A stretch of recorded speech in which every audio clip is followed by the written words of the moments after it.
Dr. Jennifer Doty completed her bachelor's degree in English with a minor in psychology at BYU, her master's degree in applied family and child studies from Northern Illinois, and her PhD in family social science from the University of Minnesota. She is currently a postdoctoral fellow at the University of Minnesota. Jen already has numerous lead and co-authored publications in high-quality developmental, family, and health journals, such as Journal of Youth and Adolescence, the Journal of Family Theory and Review, and if I saw correctly in my publication alert, just in the last few weeks, the Journal of Social and Personal Relationships. And she also has numerous chapters in books published by respected publishers such as Springer. Her expertise in the role of the family in countering cyberbullying has enabled her to make significant contributions in the media and community as well. It is our privilege to have her here today, and Essie will join me in welcoming Dr. Jennifer Doty.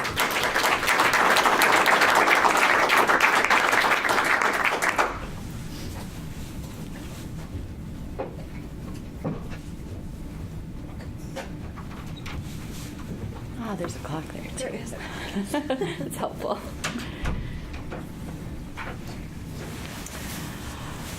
Well, I know several of you from NCFR for years and from just knowing your publications or knowing that you were at the University of Minnesota. And I'm grateful for you to be here. I'm grateful to have a chance to share what I've been doing the last couple of years and also to imagine with you what it would be like if I came here to BYU. Before we go future in time, I'd like to go back in time a little bit. One of my first jobs out of college was working as a residential at a residential treatment center here south of Provo. And I had the opportunity to work with adolescent girls who were making huge changes in their life and really trying to get back on track. And I realized working there that these girls couldn't sustain the changes without changes in their family and without the support of their family. And that led me to pursue scholarship in family systems and applied research. I also thought a lot about what would it take to help teenagers to not go down a path where they had to go to residential treatment centers, and to really think about a prevention model and how do we prevent poor outcomes for our youth. So with that in mind, I'm on the same page still. I'm still researching and thinking about these issues. The title of my talk today is Leveraging Parenting and Technology for Adolescent Health and Well-Being. So when I use the word leverage, I use it very intentionally. We know from the dictionary that leverage means the exertion of force by means of a lever. So imagine, if you would, with me for just a minute, if there was a gardener trying to take this rock out of the mud and how much strength that would take. But if you have a lever, you can more easily move something that would typically be difficult to move. And I think in today's world, we need to be looking for those levers with our research to improve family lives. So when it comes to my research, I focus on the outcomes that have to do with adolescent health and resilience. And most recently, I've really been focusing on bullying and cyberbullying, but I do think about adolescent health more broadly in my outcomes.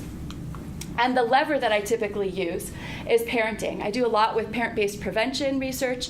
I'm fascinated by the incredible long-term outcomes that we've seen in that research area. And then the means by which I like to think about exerting this force is technology, is the fulcrum or the point of leverage, and thinking about ways to disseminate these programs that we know work. So with that in mind, a little bit of an agenda for today's presentation. And the first part will be a brief overview of my research, just in general, what I've done. And then I'd really like to dive in deep and share with you a foundational study for the work I'm doing in bullying and cyberbullying. Then I'd like to talk about my current research and possible future directions here at BYU. So we'll start off with a brief overview. I've just put together a selection of my publications. Most recently, I've been doing a lot with looking at parenting, and often my parenting papers are focused on parents as an independent variable rather than a dependent variable. So again, that idea of parents as levers or parents at the beginning of the model affecting outcomes. I've also done a lot of work with technology, specifically looking at how do we reach parents? What are parents doing online? How can we better disseminate research to get that into the hands of parents? And third, I have been most recently in this postdoctoral fellowship and doing a lot of looking at youth development outcomes. You'll notice that most of my youth development outcomes, I'm not first author, so there's a lot of diversity in terms of what I've done there. I believe in being a team player and learning from others, and I think that's reflected in my authorship, where I have independent research as well as areas where I'm stretching myself and learning new things. I'd like to focus just briefly on three of more recent publications. The top one there, Doty and Mortimer, is in press. It was I actually just finished this morning the proofs. You know, proofs never come at a convenient time. But it's a book that I was invited to be a part of after attending a conference at Penn State where they had social network and life course people come together. This is based on my dissertation work where I looked at mother-child relationships in 3 different trajectories with growth mixture models across 7 points of data over 23 years. So it's an incredible data set, the youth development data set, and that's currently in press. And we did find that there were 2 at-risk trajectories that predicted both depression and self-esteem in adulthood, independent of earlier measures of mental health and life events, cumulative life events over several years. So really kind of a fun, in-depth paper there.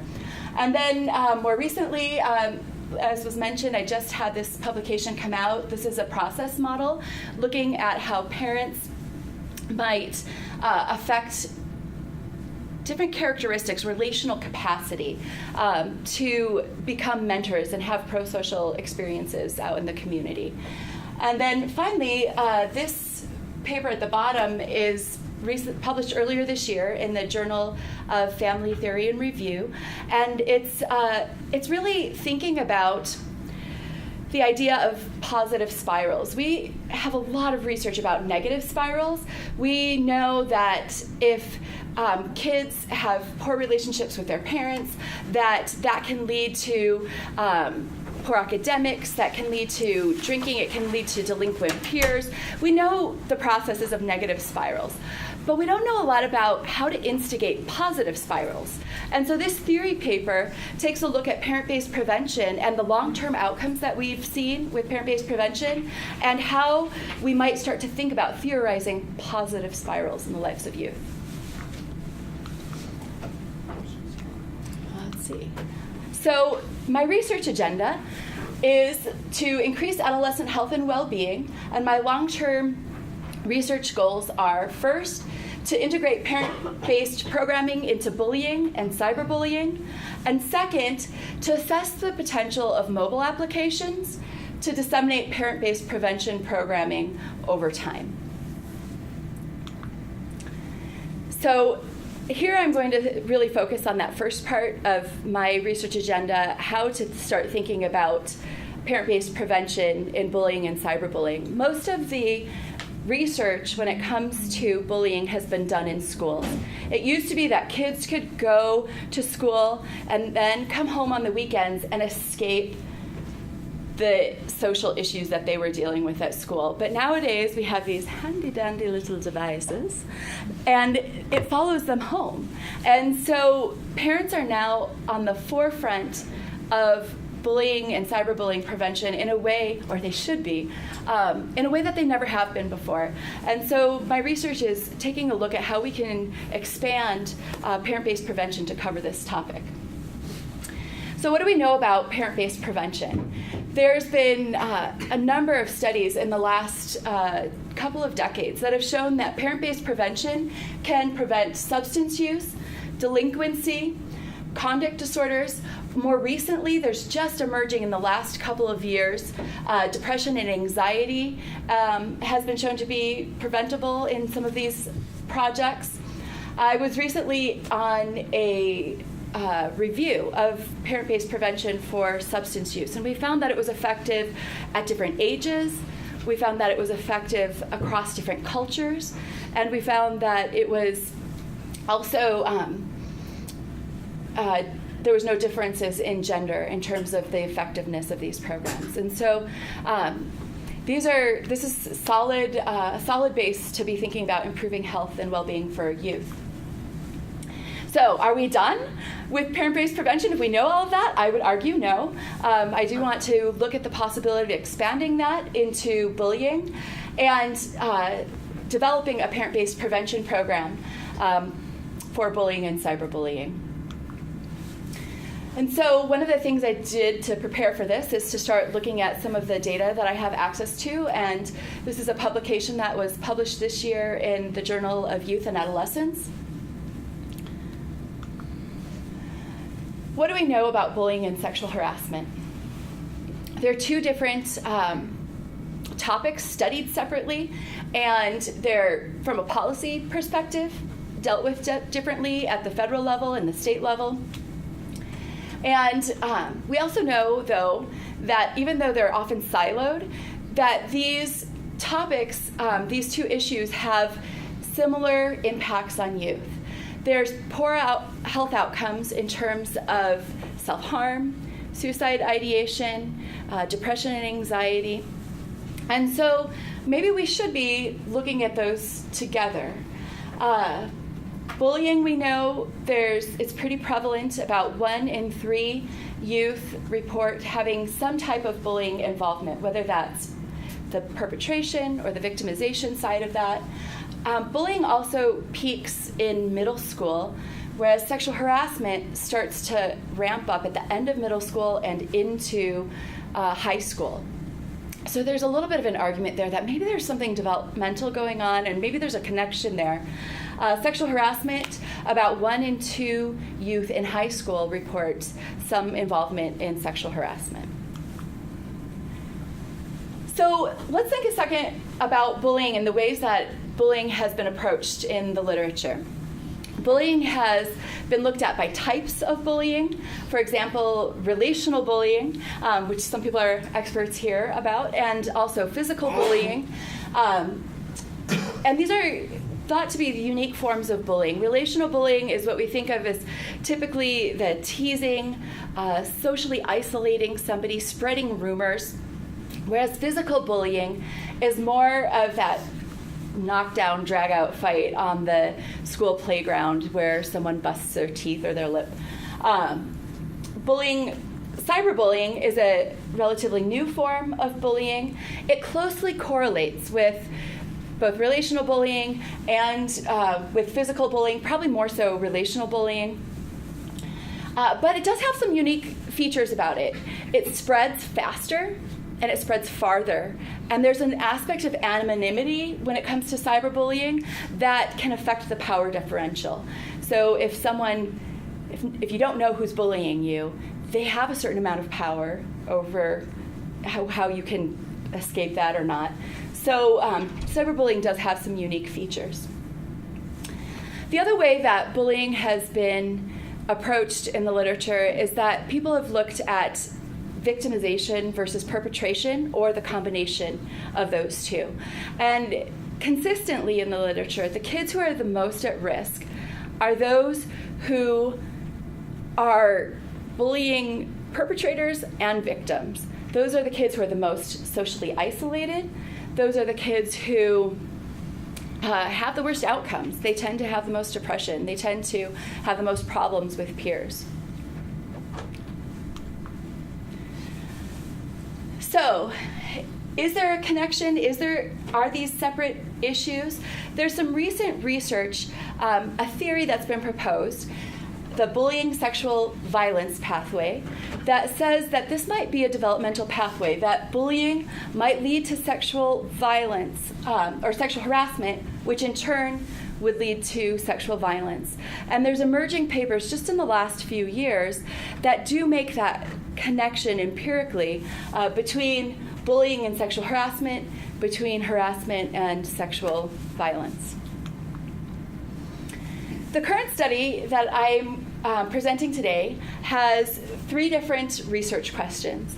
The first question was, how should groups of adolescents, well, let me just read it. What groups of adolescents experience different patterns of bullying and sexual harassment, victimization, and perpetration? And I often think of this as a measurement question. How should we measure this? We hypothesized that we would expect there to be a bully victim pattern to emerge, as we've seen in past literature. We also expected a pattern characterized by cyberbullying, and that there might be potential overlap with other types of bullying.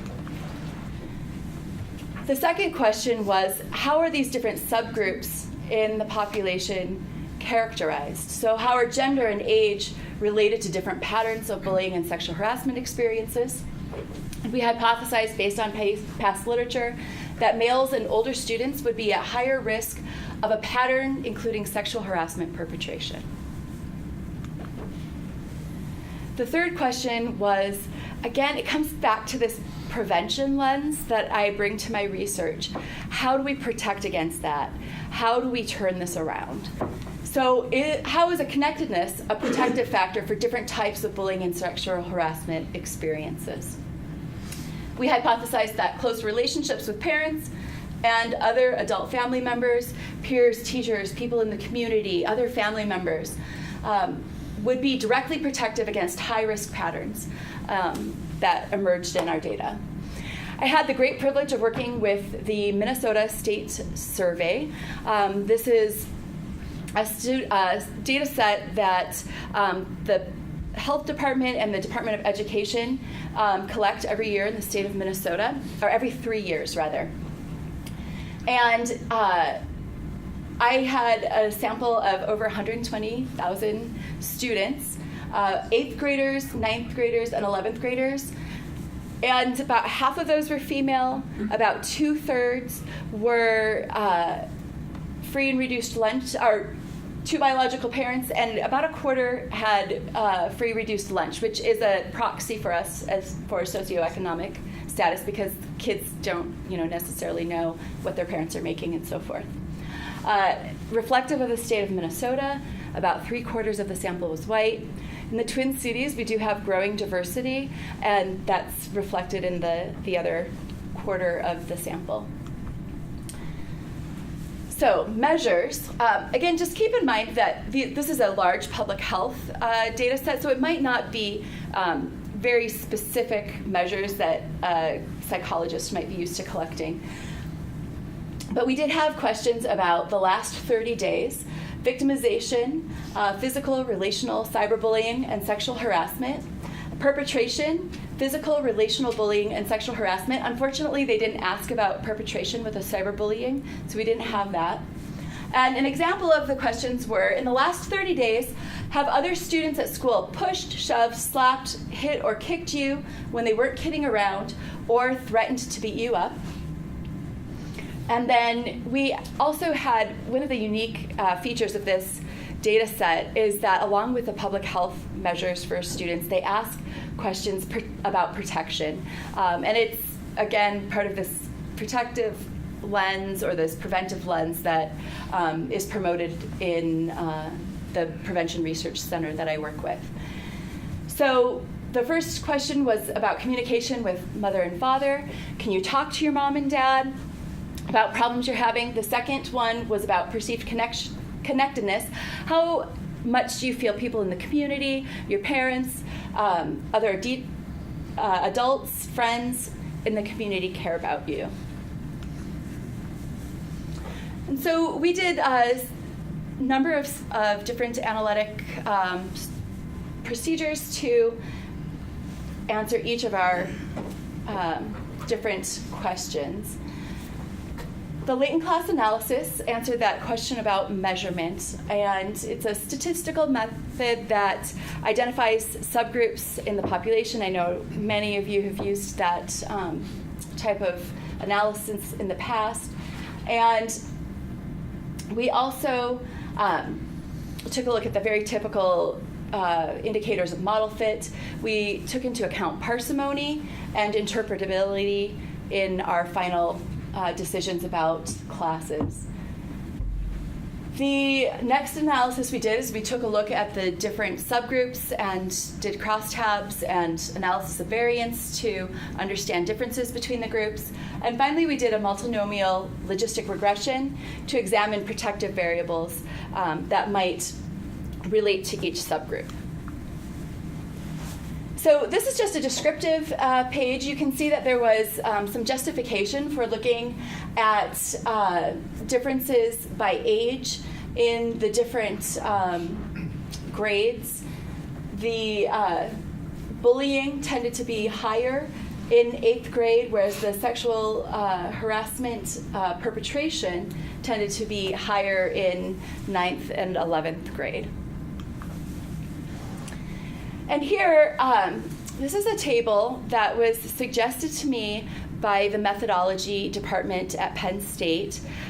With this large sample size, when we tested different numbers of classes, there was a really interesting phenomenon that the AIC, the Keiki information criterion, and the Bayesian information criterion continue to go down. And that is usually a really good indicator about which class you should choose. But in this case, it wasn't, because it just continued to go down farther. And what would happen is that the classes would split into very, very small percentages, like 1% or 0.5%. And so it wasn't conceptually solid, it wasn't interpretable. So we went with the 5-class solution. And there was also, if you look at the entropy, this is the division between classes. The entropy was pretty decent at 5 classes, but that went down after 6 classes. And 5 was a more parsimonious solution and a more interpretable solution than 6 classes. So we went with 5 classes for our solution. Oh, there it is. This graph is a graph of the probability of different membership in different groups. So this is our 5-class solution. And on the right here, you can see the different indicators that we have in each of the groups. The victimization is in blue, the perpetration is in green, and on the right, the height of each of those bars is the probability of peer harassment.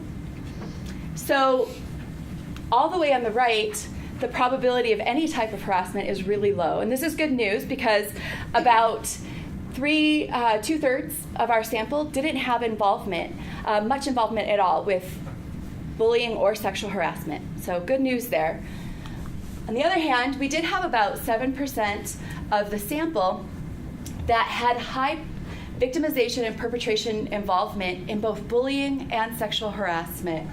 And 7% doesn't sound like a lot, but if you think about the sample size, 120,000 kids, that's a lot of kids who have really high risk of all sorts of different types of bullying and sexual harassment behaviors. Here, relational victimization and sexual harassment victimization and perpetration. This was interesting because if you remember, I had a hypothesis that we'd have a cyberbullying class pop out, and that didn't happen. But we did have this relational victimization that had some overlap with cyberbullying and overlap with sexual harassment victimization. And the sexual victimization and perpetration class had some overlap with relational bullying. So there was some interesting overlap that happened in those two classes. Here's some information on differences by groups. The first two groups, the high victimization and perpetration and the relational victimization, tended to have being female as a risk for being in one of those groups, and being a younger student was a risk for being in one of those groups.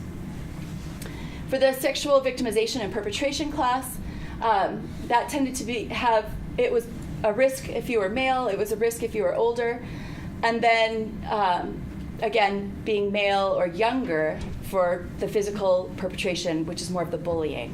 So some differences a little bit in terms of age when you compare the bullying to the sexual harassment classes.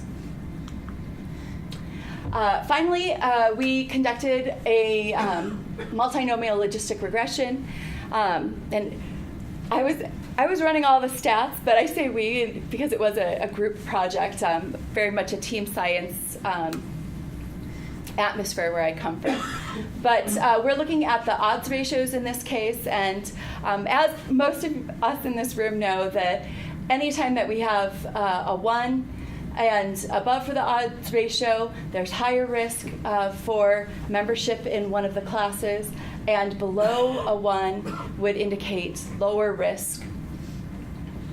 The other thing I wanted to point out here is that we did control for a number of factors, and the results for the multinomial logistic control variables was very similar to what we found in our crosstabs and ANOVA analyses. So, just to get rid of all the numbers for a second and talk results, we found a lot of protection in connection with other people. In particular, talking with mother and father across every single risk group was protective, and that's important. The other place where we found consistent protection across every risk group in comparison to that low-risk group was in schools when students felt that teachers cared about them. And here we have one lone blue arrow, and in this case, feeling that friends cared about you was actually a risk factor for being part of the sexual victimization and perpetration group. And if you have questions about that later, we can talk a little bit about the literature with peers and why that might be. In the meantime, I just want to give you kind of what I think are the take-home messages of this study. First, we found subgroups that involved both bullying and sexual harassment. I think that's a strong argument for studying these two experiences together because they're occurring together. Second, older students were at risk for being in the sexual harassment pattern. And while this is a cross-sectional study, I think that does lend argument to this idea that there might be a developmental process at play, and we need to look more at longitudinal studies and how those might be connected. And then my favorite finding of this study is that we've got shared protective factors. And that means that when it comes to prevention, parents and teachers make a difference. So maybe when we are designing prevention programs for bullying, we should also be addressing sexual harassment at the same time. Like I mentioned earlier, most of the prevention has been done in schools, and there was a meta-analysis just in the last few years that took a look at the different components of each of those prevention programs. And one of the things they found was even though they were school-based prevention programs, if parents were included, that was one of the strongest indicators of whether the prevention program would work. So that component was really important. And I'm arguing, well, then maybe we need to be looking at parent-based prevention. And then we can take both the school-based prevention and the parent-based prevention and have coordinated ecological programs. All right, so coming to the most exciting part of the presentation. What would it look like if Jen Doty came to BYU? I wanted to come back and remind you of my research agenda. My research agenda would stay the same. I would still be looking at integrating parent-based prevention program into bullying and cyberbullying prevention. And I would also want to continue the work I've been doing, assessing the potential of mobile applications to disseminate parent-based prevention programming. And I'd I have a passion for longitudinal data, so I'd want to, if possible, look at that over time. So currently, I am working on a few projects that relate to that first item on my research agenda. I am using the Partnering for Student Healthy Outcomes data in the Prevention Research Center in my current pediatric department. And I have a paper in progress looking at whether parental connectedness and monitoring decrease bullying risk. This is a longitudinal study that goes through middle school, 6th grade, 7th grade, and 8th grade, and we're going to be collecting in the spring the 8th grade outcomes. So currently I've got an analysis that's showing an effect of both connectedness and monitoring at a cross-sectional level, and I'm waiting for the 7th grade data. Any day now, I should be getting that 7th grade data, and I want to look at that longitudinally. Then the next project I'm working on is screen time among youth. We know there's been a lot of press and media about social media and the potential harm that has. I think it's important, instead of putting out a blanket statement about how terrible social media is, to really look at the different types of social media. So we have data around video gaming and hours on the phone texting and hours watching TV, binge watching on those phones, and really starting to think about what types of screen time might affect negative outcomes in terms of internalizing symptoms, sleep, and cyberbullying. And so we've started working on those analyses as well. And then I have a third study that I actually just presented at NCFR, but I'm waiting for the final wave of data before I run the full model. This is a test of a conceptual model that I proposed for my K99 grant, thinking about how parents might build protective factors, internal assets, and that might in turn help protect students when they are bullied, but also how close parent-child relationships might have a direct impact on reducing bullying, which in turn would reduce internalizing symptoms. Future projects, something I've had on the back burner is I keep wanting to go back to that youth development study. I've talked to Erin about that, and the analysis for our collaboration just fizzled and never really worked out. But that data set has access to 3 generations of data. And I want to look at that 3rd generation because there's 422 students of that 3rd generation that have been asked about bullying. And it would be really fascinating to look at processes years before that might contribute to bullying outcomes. So that's something I've had on the back burner that I'd like to put on the front burner when I get some of these other projects off the shelf. And then I see a lot of potential for collaboration in this room. I talked to Sarah yesterday about some of the media stuff. A lot of the pro-social protection might also be protection for bullying and cyberbullying. David Nelson, who's done research on bullying for years, I talked yesterday, where is he, Adam, about his work with boys in middle school and posturing, and that might play into some of this work as well. So a lot of potential for collaboration here.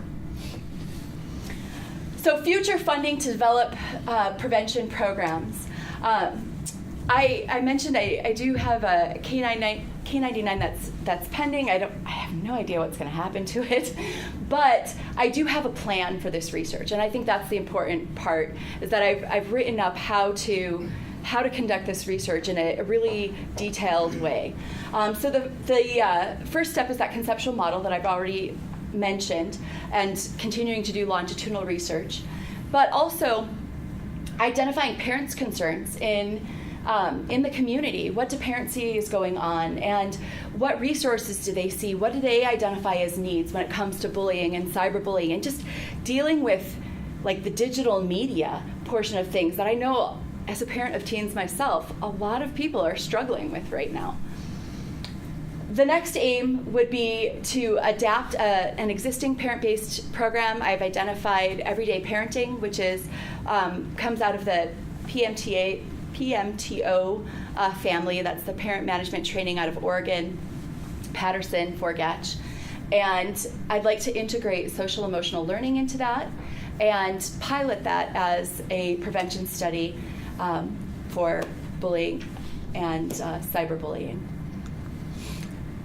So the next part of my research agenda is this potential of mobile applications. And I currently have seed funding from Family Process Institute, as well as the Institute of Translational Research at in the University of Minnesota, to build this mobile app. And I've been just doing it step at a time.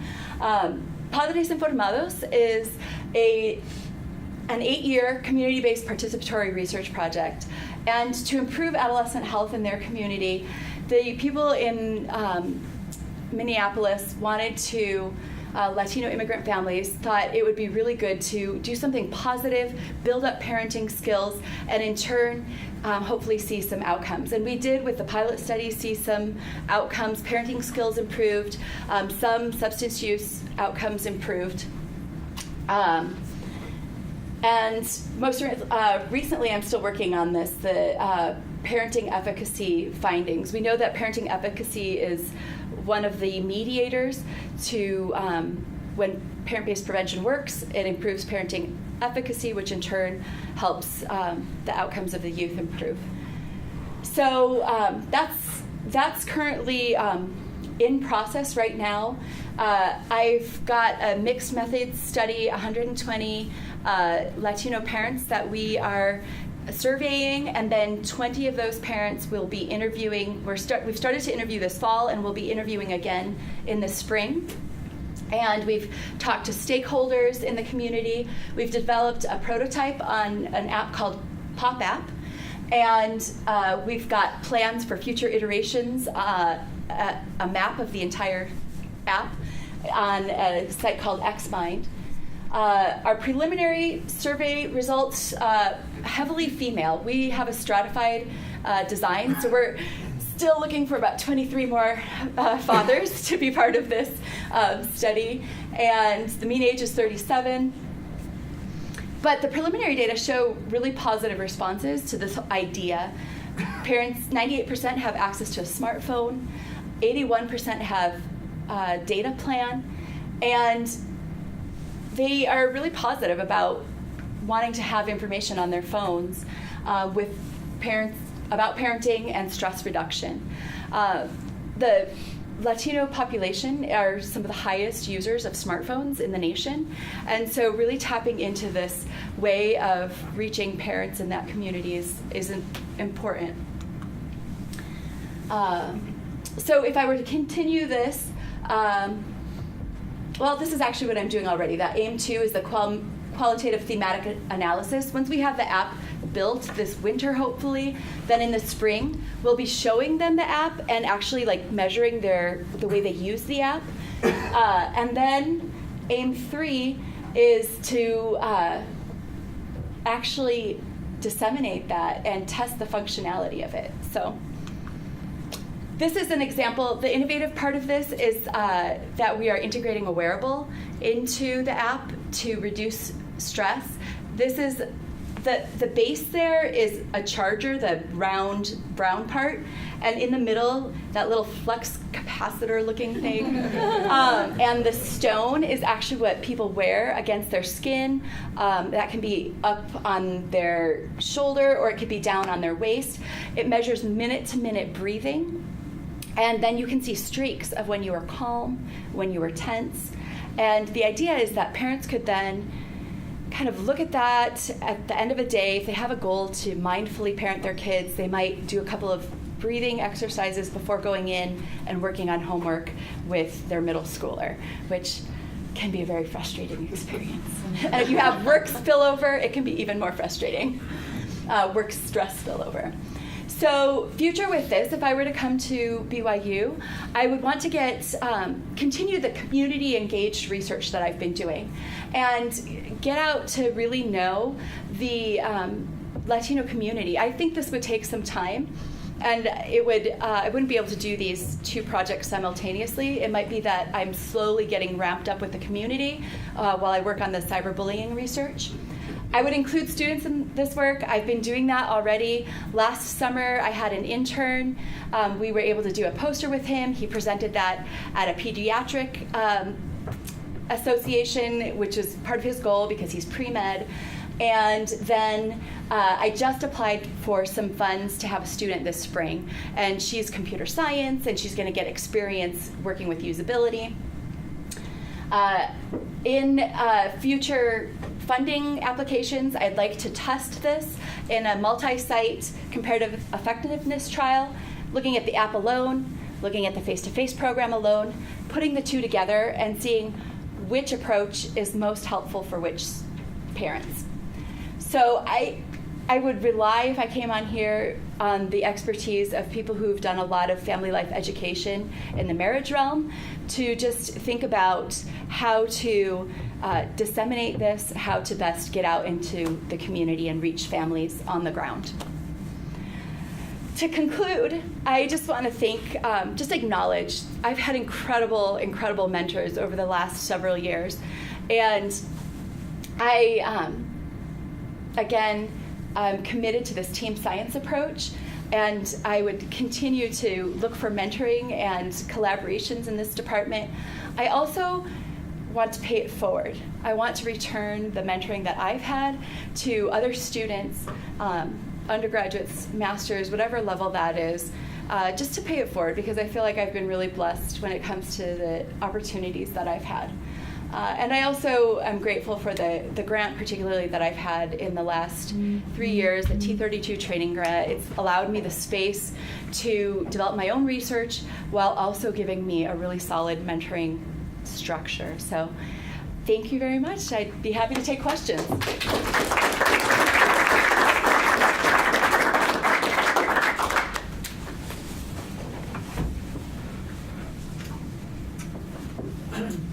So did I see a really huge race effect that on the? Yeah. As in gigantic. Yeah, and I've seen that both in the MSS. Let's go forward because I've got the numbers here for us. Caveat here: the American Indian population is very small, so we're talking less than 5%. So at the same time, I was just having this conversation a couple of weeks ago that some of these differences need to really be explored, but in a very sensitive way. And I have a colleague who works with, who's African American, who works with immigrant families and multicultural differences, and we're thinking about doing a paper on this issue together. Just because there's something going on here, and I've seen it not only in the MSS, but that smaller data set, partnering with for healthy student outcomes data set, same type of effect. And so I'm not sure what's going on, and I honestly don't feel like I'm qualified, like I have the contextual background to know how to talk about that without having a couple of strong mentors or colleagues who work in that area. So something I've thought about exploring, but have been afraid to touch with a 10-foot pole by myself.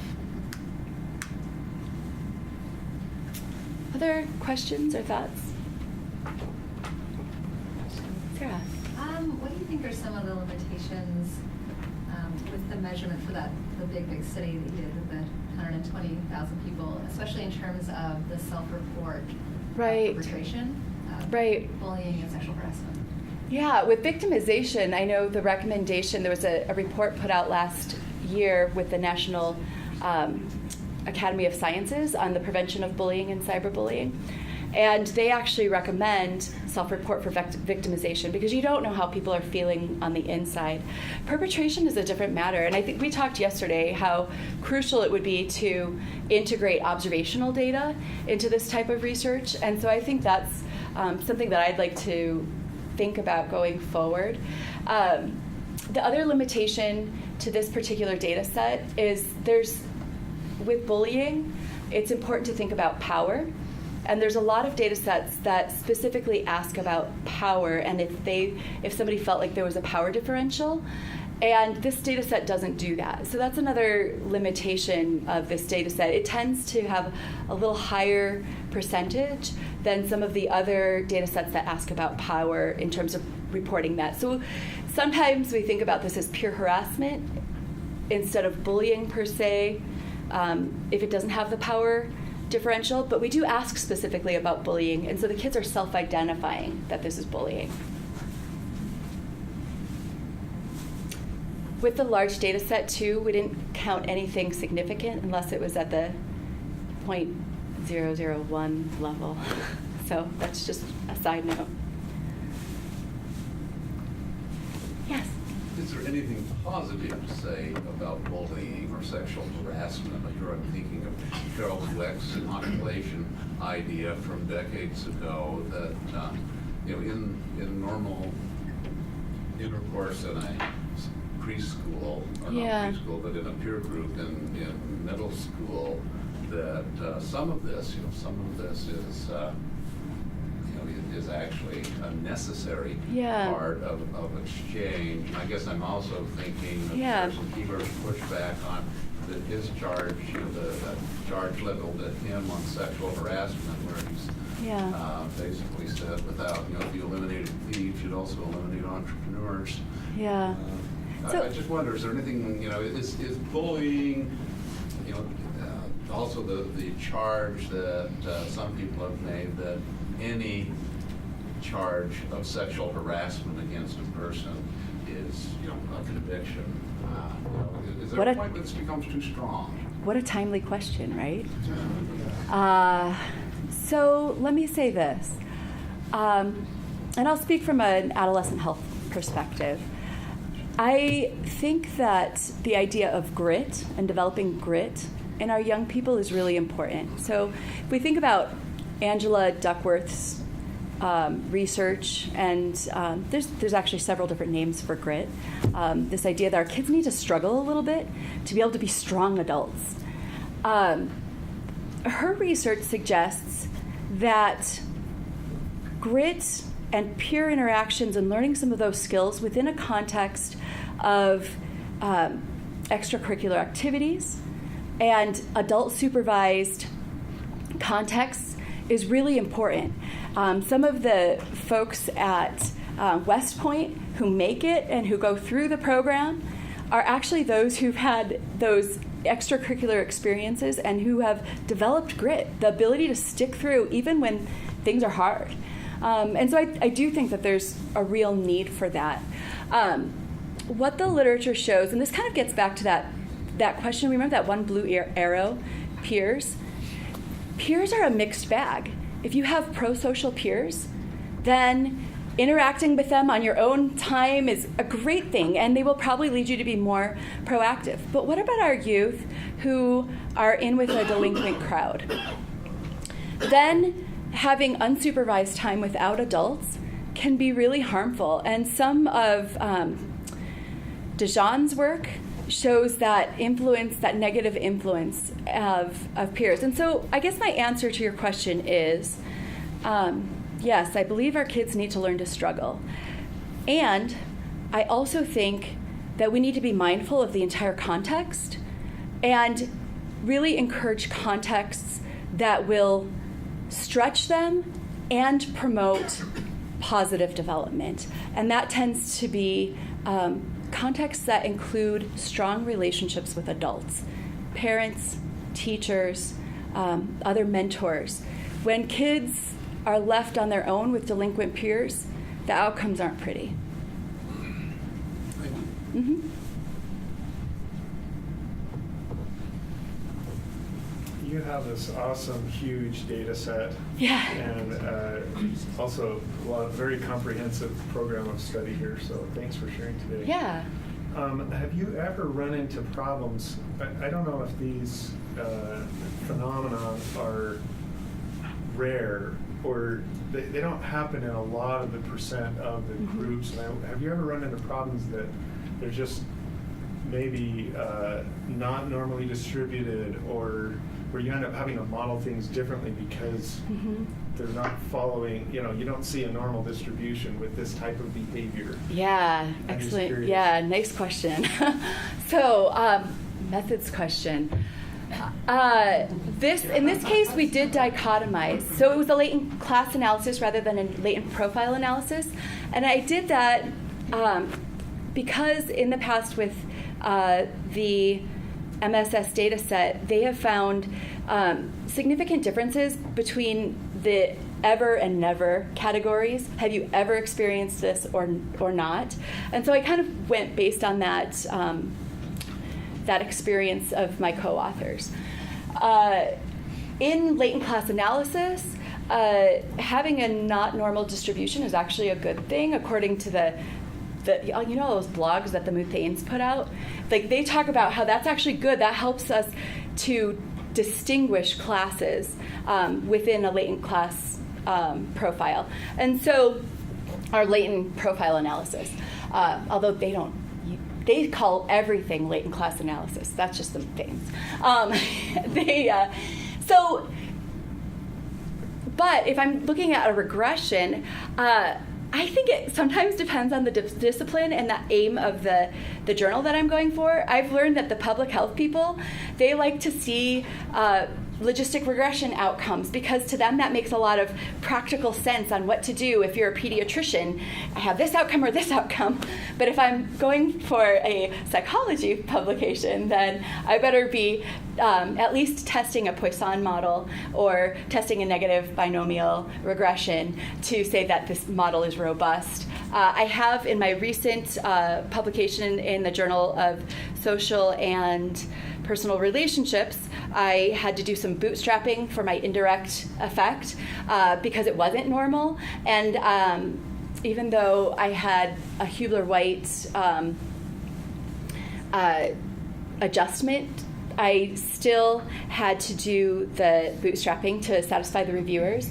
So that non-parametric type of test to see if the model is really what it should be is something that I think will be going in that direction more and more as our processing speeds up. That particular analysis took me, I kid you not, 3 days, because the non-parametric analyses take so long. And so a lot of different thoughts on that and approaches depending on the situation.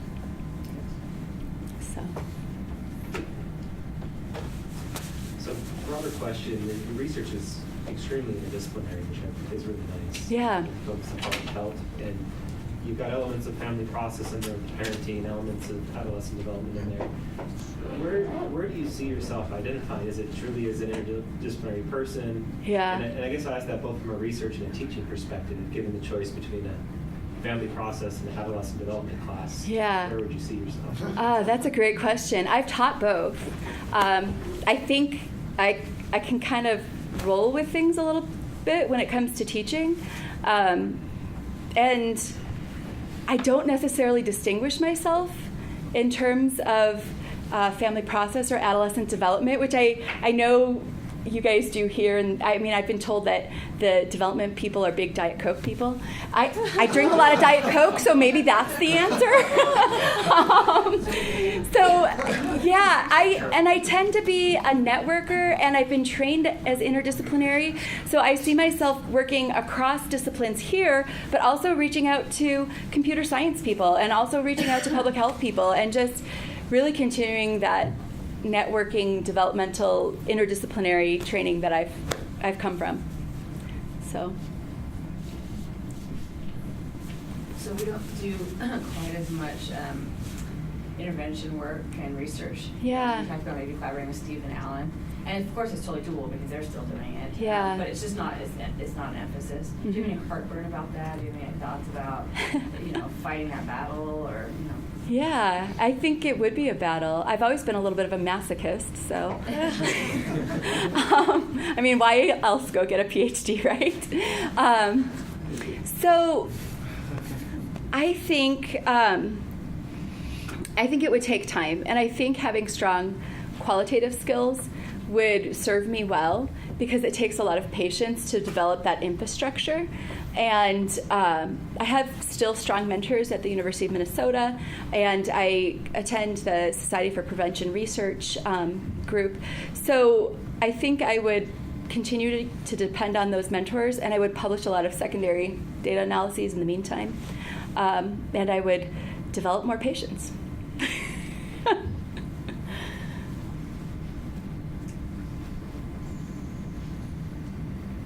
Well, if there's nothing else, join me once again in thanking Jen.